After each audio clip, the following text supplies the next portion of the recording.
Suspendido ang operasyon ng MRT-3 sa Semana Santa. Sa abiso po ng train line, walang MRT mula April 2, Huwebes Santos hanggang April 5, Linggo ng Pagkabuhay. Ito'y para bigyang daan ang maintenance ng mga tren.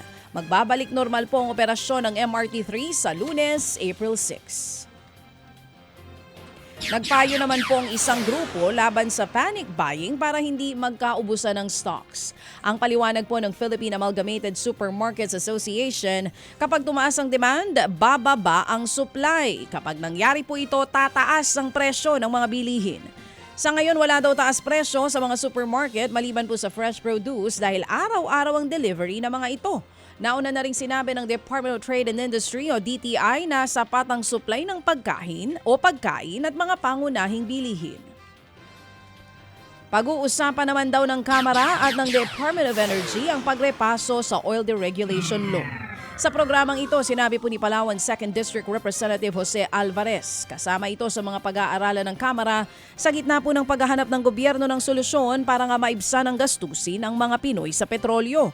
Pero kung siya raw ang tatanungin, mas mainam kung hindi buong-buo na ibabalik sa gobyerno ang regulasyon ng oil industry. Hindi rin daw kasi praktikal kung hawak ng gobyerno ang presyohan ng petrolyo.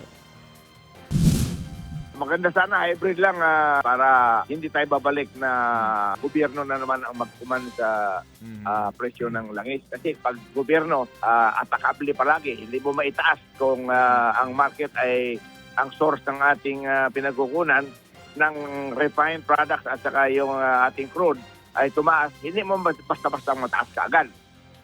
Yan nga po ang tinig ni Palawan 2nd District Representative Jose Alvarez. Mga kapatid, para sa iba pang mga balita at impormasyon, sundan niyo po kami sa X, Instagram, Facebook at syempre sa TikTok, True Network PH. Mag-subscribe din po kayo sa aming YouTube channel, True Network. May website din po tayo, truenetwork.ph. At pwede nyo rin po kaming mapanood sa Channel 19 ng aming True FM TV. Lagi pa rin makinig sa radyo dito po sa 105.9 True FM dahil dito, laging true sa'yo, kapatid. Ito tayo sa totoo, tunay at tapat.